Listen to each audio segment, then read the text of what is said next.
Lahore press club के सामने पाकिस्तान मरकज़ी मुस्लिम लीग PP 152 के सूबाई उम्मीदवार राना आसिफ की क़यादत में कारकुनों का पाकिस्तान में बढ़ती हुई महंगाई और पेट्रोल में इजाफे के खिलाफ ज़बरदस्त एहतजाजी मुजाहरा। Petrol bomb petrol bomb petrol बम।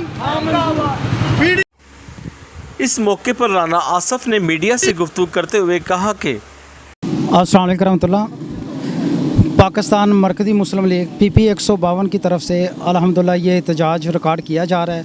जो इन्होंने पेट्रोल बम फोड़ा है, चंद दिन पहले इन्होंने LPG और आज भी खबर चल रही है कि LPG के वाले से भी कीमतें बढ़ गई हैं। और ऐसे ही एक ख़बर जो निकली है कि अपने वफाकी वज़रा के लिए इन्होंने गाड़ियाँ ख़रीदी हैं। देखें, वो अगर मामला कंट्रोल कर लेते गाड़ियों वाला, उसकी निस्बत आवाम को रिलीफ दे देते, ये बम ना फोड़ते। एक होता है कि भाई गुरबत मकाओ, ये गुरबत मकाओ नहीं, ये गरीब मकाओ की पॉलिसी पर चल रहे हैं। अल्लाह ताला इन्हें हदायत दे।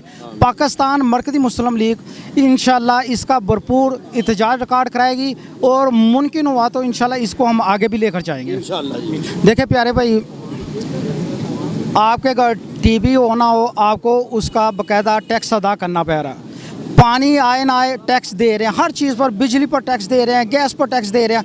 आवाम को क्या रिलीफ मिल रहा है?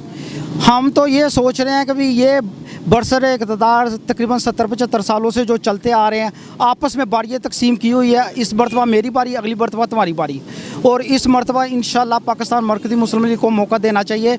इंशाल्लाह हमारे पास एक अच्छा लाया अमल है। इंशाल्लाह गरीब के घर तक रिलीफ, इंशाल्लाह ये पॉलिसी लेकर चल रहे हैं। इंशाल्लाह अल्लाह ताला इन्हें हदायत दे, ये काम कर लें तो हमारी ज़रूरत कोई नहीं तो इंशाल्लाह हम पाकिस्तान मरकज़ी मुस्लिम लीग के प्लेटफार्म से इंशाल्लाह मौजूद हैं और ये काम करेंगे इंशाल्लाह। पाकिस्तान मरकज़ी मुस्लिम लीग जिंदाबाद। पेट्रोल बम नामंजूर। पेट्रोल बम नामंजूर।